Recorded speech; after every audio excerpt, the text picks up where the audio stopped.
성경의 숲을 걷다. 오늘은 레위기 5장입니다. 속건제는 히브리 말로 아샴이라고 해서 부지 중에 지은 죄를 해결하는 제사로서 하나님이나 타인에게 소유권을 침해했을 때 이것을 해결하기 위한 배상을 성결 조건으로 하는 제사입니다. 그런 까닭으로 이 제사를 배상 제사라고 부르기도 합니다. 배상은 아주 필수적인 일로 규정하고 있습니다. 이것을 하지 않으면 속건제를 드릴 수가 없었어요.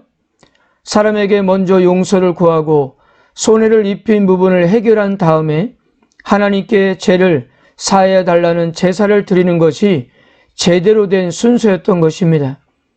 가해자는 자신이 잘못에 대해서 진실한 반성과 죄의 고백이 먼저 선행되어야 하고 피해자는 여기에 대해서 진정한 용서가 이루어져야 합니다. 이런 회복과 화해가 있으면 최종적으로 하나님은 사람의 죄악을 용서하신다는 겁니다.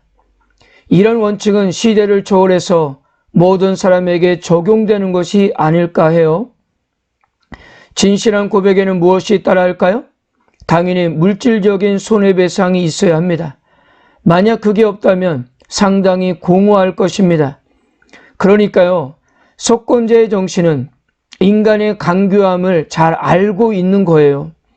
말로만 때우고 대충 넘어가려는 못된 생각에 속건제가 태클을 거는 셈인 겁니다. 진실로 미안하다면 자신이 입힌 피해를 책임지려는 자세가 있어야 한다는 겁니다. 첫 번째, 어떤 경우에 드릴까요? 속건제는 기본적으로 마할을 저질렀을 경우에 드립니다. 마할은 이를테면 하나님의 영역을 침범하여 그분께 손상을 입힌 걸 가리킵니다. 마할은 범죄, 성실하지 못한 행동, 신성을 침해하는 죄를 등을 의미합니다. 구약성에서 마할은 간음, 우상숭배, 이방 여인과의 결혼, 아간의 범죄 등 주로 언약적인 문맥에서 사용이 되었습니다. 자, 그럼 5장 14절에서 6장 7절까지 하나님을 향한 세 가지 범죄가 소개되었습니다. 첫째, 여호와의 성물과 성소에 대해서 부주 중에 범죄하는 경우에 속건제를 드려야 했습니다. 15절, 누구든지 여호와의 성물에 대하여 부주 중에 범죄하였으면 여호와께 속건제를 드리되 내가 지정한 가치를 따라 성소의 세겔로 몇 세겔 은에 상당한 흠없는 순양을 양떼 중에서 끌어다가 속건제로 드려서, 여호와의 성물이라는 것은 1차적으로 제사장에게 돌아가는 제물을 의미합니다. 그 외 진설병이나 11조를 포함해요. 그리고 범죄라고 하는 단어, 히브리 단어는 정신을 차리지 않고 대충 지나가는 것을 의미합니다. 즉, 법을 알고도 소홀하게 얼렁뚱땅 넘어가는 죄를 표현할 때 쓰는 말입니다. 그러니까 여호와의 성물에 대해서 범죄했다는 것은 먹지 말할 사람이 크게 신경 쓰지 않고 대충 성물을 먹거나 하나님께 바치기로 한 것, 11조를 드리는 것, 또한 하나님께 맹세한 것을 소홀하게 여기고 얼렁뚱땅 넘어가려는 경우가 여기에 속한 겁니다. 이런 경우는 하나님의 영역을 침범해서 그분에게 손해를 입히는 것이 되는 겁니다. 그러므로 당연히 하나님께 배상을 해야 했습니다. 배상이 먼저 이루어지고 하나님께 속건제를 드릴 수가 있었던 것입니다.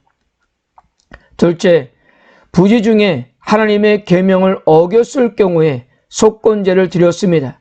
17절, 만일 누구든지 여호와의 계명 중 하나를 부지 중에 범하여도 허물이라 벌을 당할 것이니, 부지 중에로 번역한 로야다는 죄가 의심되는 경우와 무엇을 잘못했는지 잘 모르는 경우입니다. 따라서 이 경우는 혹시 율법을 어긴 것이 아닌가라는 의문이 들 때 꺼림칙한 감정을 제거하기 위한 의도였습니다. 그래서 이 경우에는 정확한 범죄가 알려지지 않은 상태이기 때문에 16절과는 달리 18절에서는 배상에 대한 규정을 나와 있지 않습니다. 단지 흠없는 순양 하나를 속건제물로 드리면 되는 거였습니다. 그러니까 이 규정은 정확한 죄나 잘못을 모르는 경우에도 꺼림칙한 마음이나 죄책감을 덜기 위한 목적으로 속건제를 드릴 수 있음도 우리에게 보여주고 있는 겁니다. 마지막 셋째, 6장 1절에서 7절까지 하나님께 범죄하여 이웃에게 손해를 입힌 경우도 속건제를 드렸습니다. 6장 2절에서 3절, 누군지 여호와께 신실하지 못하여 범죄하되 곧 이웃이 맡긴 물건이나 전당물을 속이거나 도둑질하거나 착취하고도 사실을 부인하거나 남의 잃은 물건을 줍고도 사실을 부인하여 거짓 맹세하는 등 사람이 이 모든 일 중에 하나라도 행하여 범하면, 속건제는 하나님께 드리는 것인데 사람에게 피해를 입힌 일이 제사의 이유에 들어가 있음을 우리가 주목할 필요가 있습니다. 하나님께서는 공동체에서 서로를 향해 저지른 잘못을 곧 하나님을 향한 범죄로 여기셨던 것입니다. 남의 물건을 맡았거나 전당을 잡았거나 강도질을 하였거나 혹은 착취하는 것, 또한 남의 잃어버린 물건을 차지하고서도 부인하거나 누군가 범죄한 것에 대해 거짓 맹세를 한 것은 모두 사람에게 저지른 범죄 행위입니다.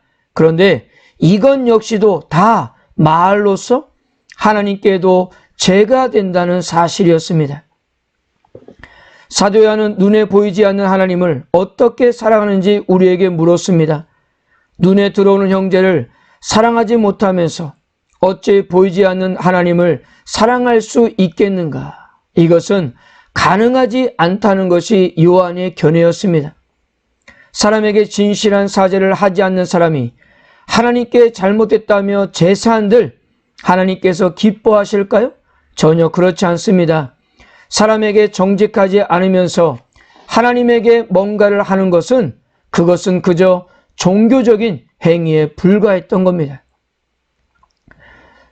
두 번째, 배상은 어떻게 하는 걸까요? 본인이 잘못했음을 느끼고 양심에 찔려 가책하게 되면 제사를 드리기 전에 문제를 해결하기 위해서 배상하는 것이 속건제의 정신입니다. 양심에 찔린다라든가 배상한다는 말은 모두 히브리어 아샴입니다. 아샴이 명사가 되면 배상, 속건제라는 뜻이고요. 아샴이 동사가 되면 책임이 있다 또는 양심의 가책을 느낀다는 뜻입니다. 자, 이것을 이렇게 정리하면 이해하기 쉬울 것 같습니다. 말을 범하면 아샴을 해결하기 위해서 먼저 아샴을 하고 아샴을 들여 죄를 해결한다. 네, 더 복잡합니까? 제가 다시 한번 해볼까요? 말을 범하면 아샴을 해결하기 위해서 먼저 아샴을 하고 아샴을 들여 죄를 해결한다. 네, 이것이 바로 그 아샴을, 그 배상을 하는 그런 의미인 겁니다. 배상하는 방법은 이렇습니다. 첫째로 성소와 기물을 손상했을 때는 원래 가격의 5분의 1, 즉 20%를 더하여 배상했습니다. 5분의 1은 벌금으로 치면 대단히 가벼운 조치입니다.